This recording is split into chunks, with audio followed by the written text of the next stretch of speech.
world, it's your city girl. I'm Leslie SAINT-JULIEN and I am your host for today's show on SAINT-JULIEN TV. We are still here in the lovely Rebelle Restaurant and Bar located in the Lower East Side of my city, New York. So make sure to come visit if you're looking for some good Haitian cuisine. So before we begin, this is part deux. Okay, part two of our show. Before we begin, I must give a special thanks to Blaise Law Office for allowing this opportunity, for partnering with us so that we can be able to put this show on for you guys. And we also want to give a special thanks to IT Music Hall of Fame. So coming up next, we have a really unique guest. She is an art connoisseur. She is an art business manager. And coming up, you're gonna meet Ms. Clarele Mortimer. Oh, and she's gonna tell you what she does. We'll be right back.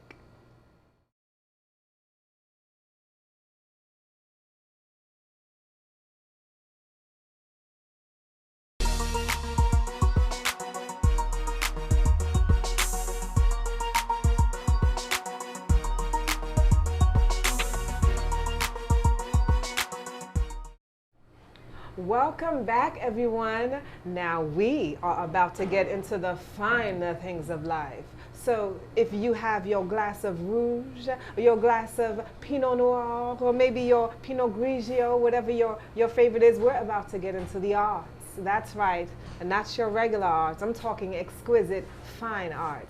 So we're sitting here with Clarele Mortimer. She is a business arts manager, actually an art business manager, I should say. That's the better way to coin it. And she's going to let you know what it is that she does with art.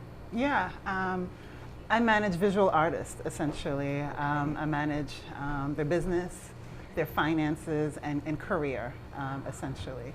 Okay. Currently, I'm managing an artist, Vito Lorville, and he's been a painter for decades. Yeah, so. Okay. Yeah. So, Clarele, tell me, how did you get into the arts? How did I get into the arts? Initially, I think I have to take a step back. Okay. I initially started my career in Wall Street. I've been working in investment banking and asset management for well over 15 years. And in my role there, I was a business manager to the C-suite. And the skills that I learned there, I took on into the art world. And it was, I don't want to say by accident, but purely almost by accident. Okay. But luckily my career had prepared me Okay. to manage visual artists. Okay. Now you do something very unique. So many people don't realize, you know, when you're walking in a room and you see a painting and you're looking at the art, yes, there's definitely a skill and a gift to that, but nobody ever really considers the business side. Mm-hmm. How do these paintings get sold? And how do they get to where they are? And what is the artist doing to manage their living? They make a living out of this. But just like any career or any business that has financial gain, you need some structure, mm-hmm. you need guidance, so you're going to need an accountant, you're going to need someone to help manage you. Mm-hmm. So it sounds like this is what you do. You have the artist is doing what they do, mm-hmm. being great and amazing, mm-hmm. but they need the business component mm-hmm. and the help from you to help guide and manage the distribution of their art. Is that correct? That is correct. Okay. One, before you even manage an artist, mm-hmm. one, you kind of have to identify who has the potential. That's very, very important. A lot of people buy art as an asset, as an investment piece, and this is where my career helps in being in a finance background. Okay. And before people start buying art as an asset, one, the artists have to be prepared. And one of the ways for you to identify an artist, how prepared they are, is you look at their art residencies. Okay. What kind of art school they went to. Oh, wow. And that should give you an indication whether you should invest in that artist. And I also, as a business manager, I also look at that also. Oh, wow. There's a lot of work. So you have a criteria yes. for selecting who you're going to manage, yes. and at what level, yes. what level of an artist they are. Absolutely. Now, this is a very competitive, sounds like a competitive field to be in as yes. an artist. If they're going to work with you, mm-hmm. with the guidance that you provide. Yes. So they have to be able to. You both have to marry each other at a certain point. Absolutely. But so what happens if you may think it isn't a match? And what's your criteria? What do you use to determine whether or not this person is going to fit in with what it is that you can provide for them? So, okay, you asked the question, what if it's not a match? And that happens at times. Okay. But that because it's not a match currently doesn't mean we wouldn't be able to work together. Okay. I do like to impart some guidance. Okay. And as I mentioned before, I need to see what kind of programs you went to.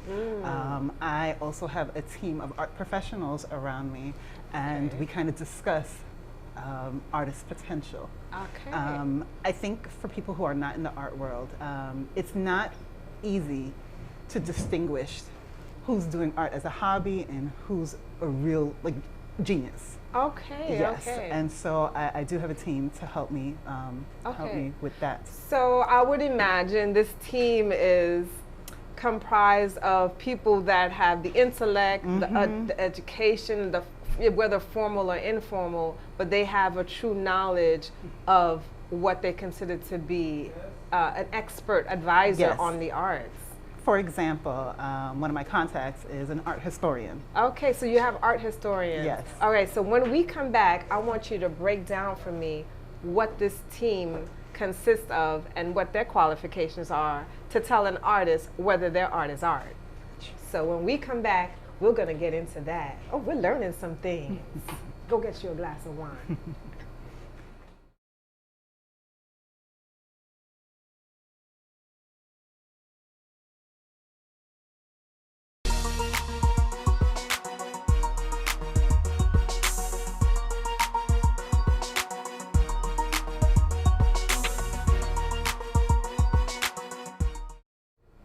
Welcome back, everyone. So Clarele is going to let me know and let us know how her team is comprised of. Now, who's on your team and what's their, qualifications for letting people know what art is? So, as you know, managing a person or an artist or a brand, one individual can't do that. Okay. The artist himself, I can't do everything by myself, and this is where I impart a team. So I started telling you about an art historian. Yes. She's been an art historian for decades. Okay. And transitioned in the last 6 years as a galleryist.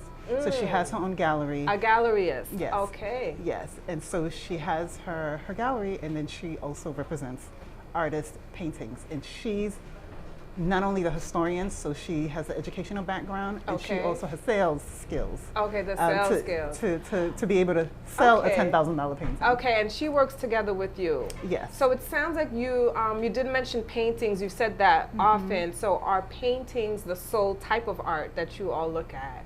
So do you ever dabble in sculptures? I can do that. Okay. So with one of the artist that I'm managing, he also does sculptures also. Okay. So anything visual art, I can do. Okay, wonderful. Now, is there an application process to maybe an assessment that I would complete to fill out before you decide if you'll take me on as your client? Not necessarily. Okay. One of the things that's really important is being able to communicate and the vibe between two people and whether that relationship can work.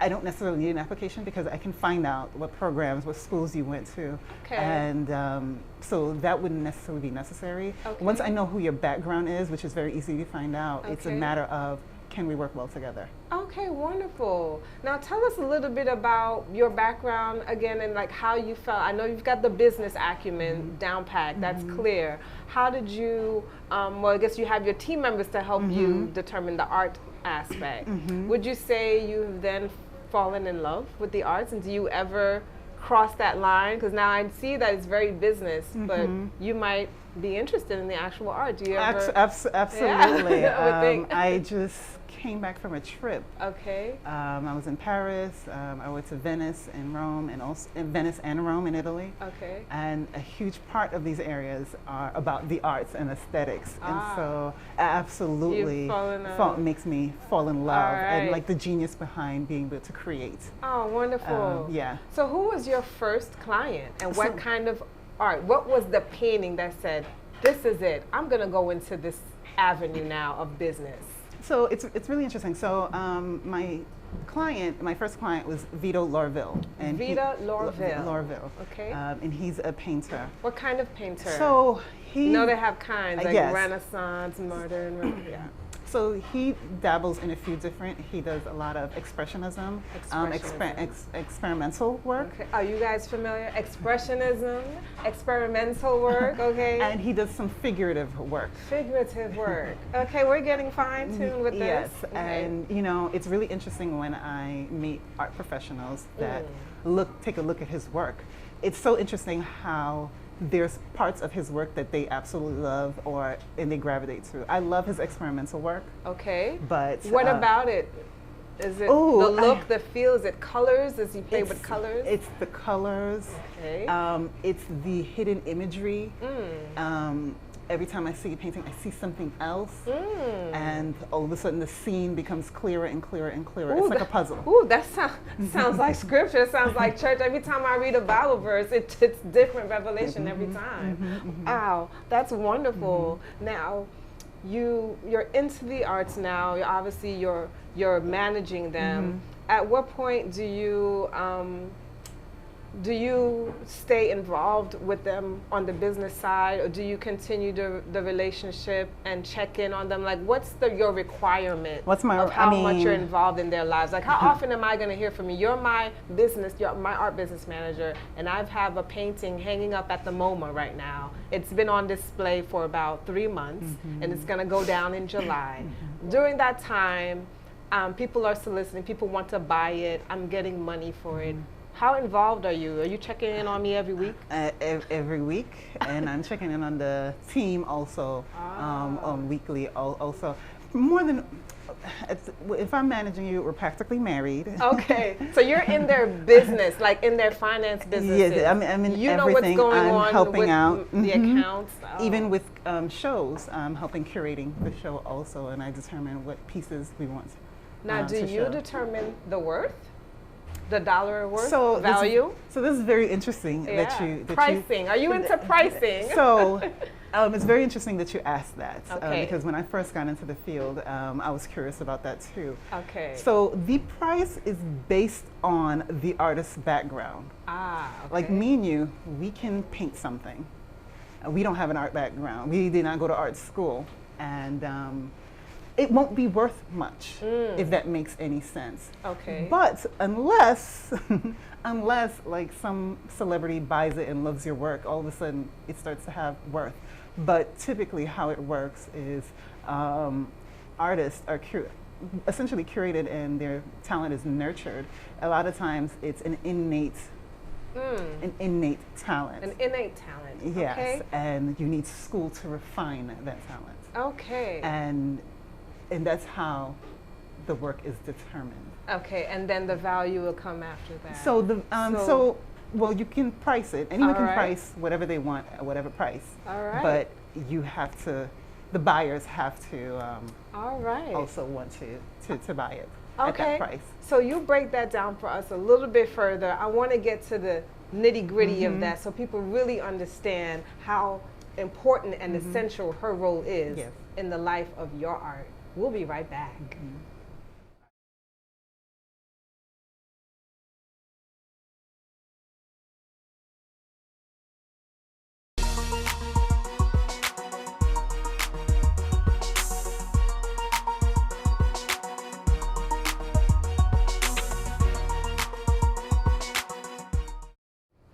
Welcome back, everyone. So we're talking about the most essential roles to determine the value of the arts piece, the art's work. There's a science to it, and that is what makes your purpose your purpose. Yep. So she's going to break down for us how you come up, or how involved you are when it comes to the value and the pricing of the art, and then further the distribution and the income that the artist is making. So go ahead and let us know about that. So as far as the pricing, a lot of times I let the artist determine what their price of their work. Again, if you haven't been selling paintings at $10,000, but you're pricing it, that lets you know, maybe bring down your price because the value is not there yet. Okay. And again, another criteria or things that I look at with a lot of artists is their list of collectors. Okay. Generally, if you've been painting and you have fans of your work, you've amassed some collectors. Okay. So that's something else that I look at. And lastly, my purpose when I'm working with artists, I'm not creating artists. People are, they're already my artists. clients are already artists. Okay. And what my goal is, okay, you are at a certain point in your career, and one of our goals also is doing the work and the branding necessary to increase the value of the artwork. And that can be done by being in museums, showcasing in museums, again, doing other residency programs, working with art critics, showing your work in other parts of the country. Okay. Yeah. So with what you do, one of my important questions is, do you seek out your clients or your clients seek you out? And if they were going to be seeking you out, of course, let everybody know how do they reach you? I think, especially with my first client, it happened by chance. By chance. And we just happened to work really, really well Do you together. work like a scout? Like, you know, someone's looking for the next Major League Baseball player. Yeah. They're going to a baseball game. I'm always looking. At the college level, and they're scouting. So do you go to art events and just look around and then you approach? Is that I look. I do background research. Okay. I can always find people. But, But yes. And people do approach me also. Okay, wonderful. So if someone has heard about you because they've seen you on SAINT-JULIEN and they're interested in getting their art distributed, how would they find you and reach out to you for your services? Sure. For my social media, it's my first and last name, one word, Clarele Mortimer, that you can find me, especially on Instagram and LinkedIn. All right, and how do you spell Clarele Mortimer? So Clarele Mortimer, Mortimer. Well, you've heard it, Clarele Mortimer. You can find her on Instagram and LinkedIn. You definitely want to reach out. First of all, I do want to thank everyone once again. None of this would be possible if it wasn't for Blaise Law Office. Please click the link below. Please check in so that we can continue bringing this content to you. And also thank you to IET Music Hall of Fame. We couldn't do this without you as well. Thank you so much, Clarele. Thank you. I've learned a lot. I have a new appreciation, honestly, for art and for the artist. Yes. Knowing what it takes for them to do what they do and have their painting hanging on the wall. There's a lot more to it. So you're kind of the behind the scenes on the business side that many people don't even realize is important and essential to being an artist. Absolutely. All right. Thank you so much.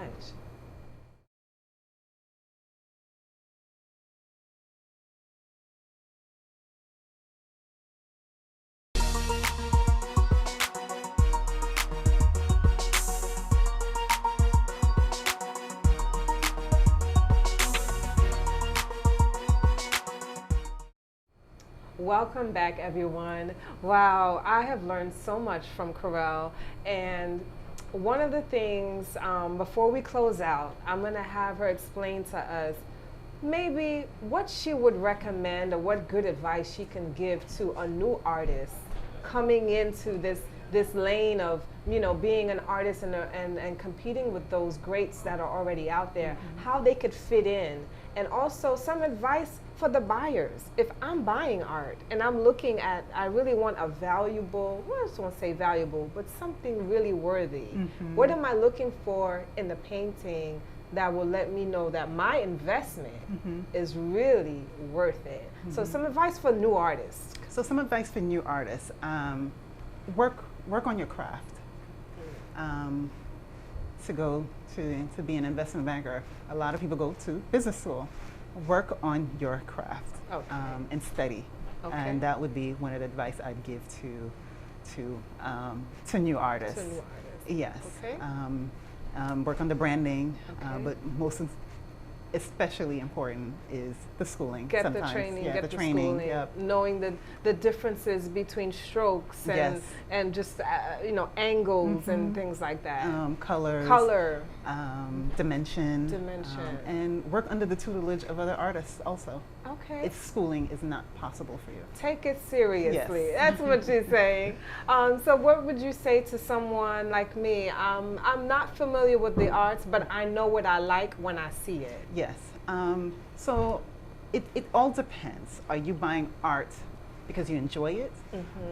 And I'll have different advice for someone who's buying art as an asset.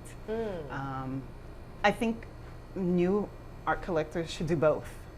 Sometimes you just want to sit there and enjoy the art. It doesn't necessarily have to increase in value over time. And like, buy it, enjoy it. So here comes the business advice. So The give us the business business advice when Okay, it comes to making our dollar worth it. Yes. Right. So as far as buying art as an asset, dig into the artist's background. I mentioned it before. Their tutelage and their background, their academic background, is really, really helpful. Okay. Also, look into what art critics are saying. Okay.